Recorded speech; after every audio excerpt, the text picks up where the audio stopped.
Olá pessoal, tudo bem? Para quem não me conhece, eu sou o Juliano, CEO da Construtora Prósperos. E hoje nós vamos tratar de um assunto, na verdade não é de um assunto, mas de um tipo de cliente que não é normal aqui na construtora. Ou pelo menos não é mais normal. A Construtora Prósperos sempre nasceu para fazer construções de casa, mas eu comecei a minha vida na construção civil através da de dar manutenções em escolas, fazer manutenções nas escolas. Então, hoje nós criamos um especial escolas. Então, nós estamos gravando alguns vídeos porque alguns diretores têm nos perguntado, pedido dicas, porque eles sabem que nós paramos de fazer manutenções nas escolas, mas eles têm pedido dicas dos problemas que eles vivem rotineiramente. E eu vivi isso durante muitos anos. Então, se você quer saber essas dicas, se você se interessa por escola, se você é diretor, diretora, se inscreva no nosso canal, ative o sininho, deixe o seu comentário para a gente gravar o próximo vídeo para vocês. Tá bom? Vamos lá!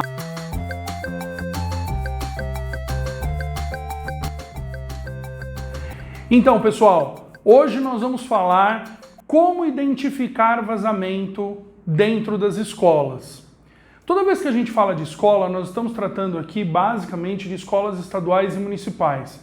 Não porque as escolas particulares não tenham os mesmos problemas, não é isso. É que as escolas estaduais e municipais, elas são enormes. Então, é um pouco mais difícil para identificar seja lá qual for o problema. E quando o problema acontece, eles são enormes e normalmente não existe dinheiro para resolver. Então essas dicas para identificar o problema logo no início para ter condição de resolver. Então hoje nós vamos falar de como identificar vazamentos, tá bom? A primeira dica é a conta de água.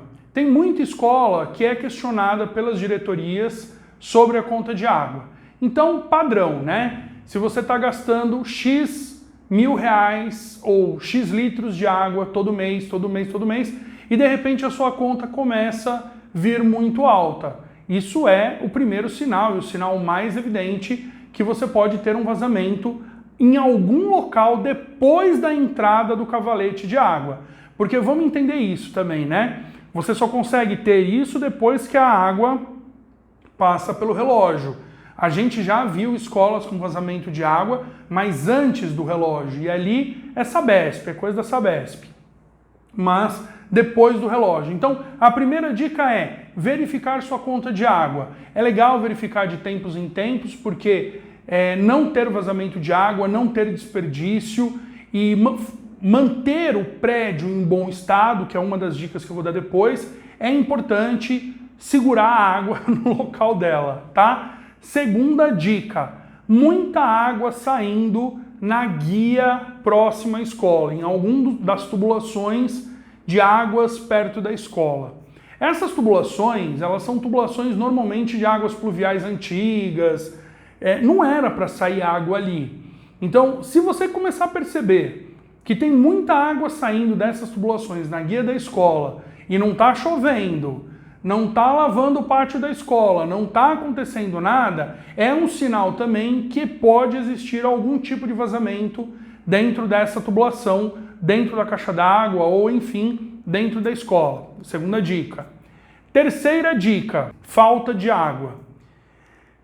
Ah, mas a falta de água, a água vem da rua. Não. Muitos diretores descobrem um vazamento quando percebem que a caixa d'água ficou vazia.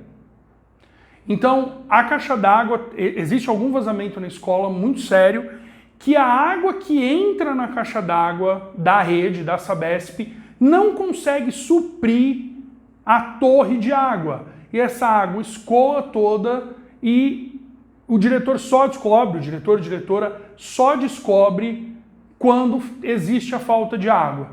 Então, muita atenção, falta de água está acontecendo, mas tem água na rede, pode ser um vazamento. Quarta dica, azulejo frio.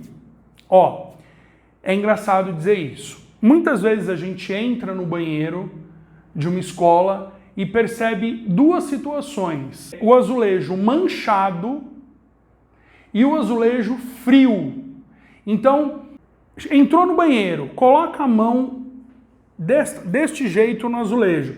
E por que não aqui? Porque, principalmente nós homens, temos menos sensibilidade nessa parte da mão. Então, coloca a mão deste lado no banheiro. E você vai perceber que onde existe o vazamento está mais frio que o outro azulejo. E está manchado também. Isso é uma outra dica. Ele está manchado. Aonde existe o vazamento, principalmente nos azulejos brancos, você percebe que ele fica manchado, ele fica escuro. Então, não é difícil identificar um vazamento dentro de um banheiro, dentro de uma cozinha, porque o azulejo mancha, tá? Uma sexta dica, você dá a descarga. Normalmente, os banheiros de escola são válvula hidra, aquela válvula na parede. Você dá a descarga, e aí é a dica 6 e a dica 7, né? Quando a válvula hidra é muito antiga, ela faz essa água correr pelo vaso. E aí você repara, vamos combinar, é complicado entrar nos banheiros, verificar, e nem todo mundo da limpeza olha, mas se você perceber uma percolação de água, um vazamento de água dentro do vaso sanitário, e ainda que pequeno, isso é um volume de água gigante, porque ele não para, ele está lá 24 horas. E isso é a válvula hidra. Às vezes dá troca, às vezes não. Então, essa válvula hidra tem que ser retirada, tem que ser trocada, é cara, né? Válvulas hidras são extremamente caras, mas se você não corrigir este problema, essa percolação de água dentro do vaso sanitário, olha, vou dar um exemplo para vocês. Nós tivemos, quando eu atendi as escolas ainda, nós tivemos um feriado de 5 dias, feriado prolongado. Quando a escola voltou, ela estava sem água na caixa d'água, por conta de 3 vasos sanitários que ficavam escorrendo. Então é importante resolver isso, tá bom? Quando vocês perceberem também leves gotejamentos na torneira, uma próxima dica, isso acontece muito na cozinha e dentro do banheiro dos meninos, das meninas, que aquelas torneiras automáticas que às vezes elas não param. Gotejamento de água. Isso também causa um desperdício de água enorme. Tem que ser corrigido também. A 9ª dica, e essa dica é uma dica séria, é uma dica estrutural.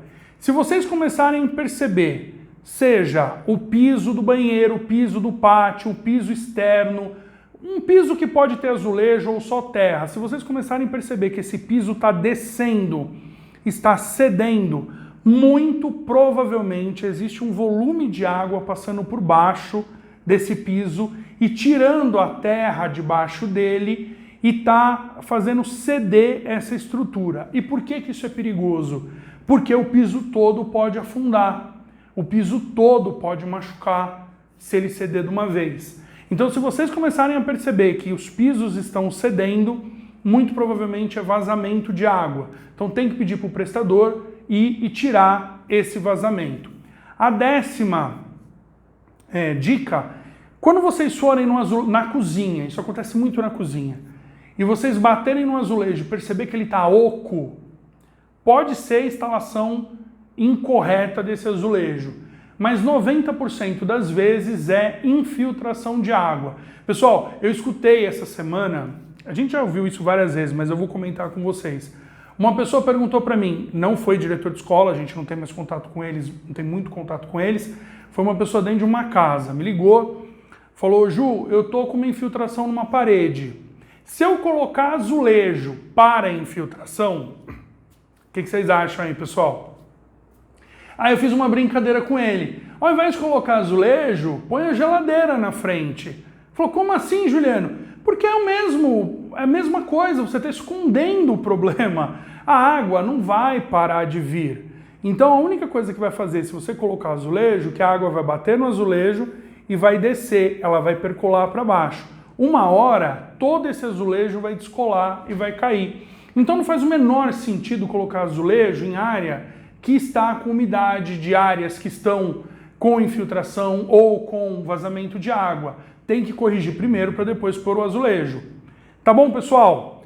Pessoal, esse foi mais um vídeo dos especiais, do Especial Escola. Espero que vocês tenham gostado. Se vocês não se inscreveram, se inscrevam no nosso canal, ativem o sininho, deixem o seu comentário, é importante para a gente saber quais são os próximos vídeos que vocês estão querendo. Tá bom, pessoal? Fiquem com Deus, até a próxima!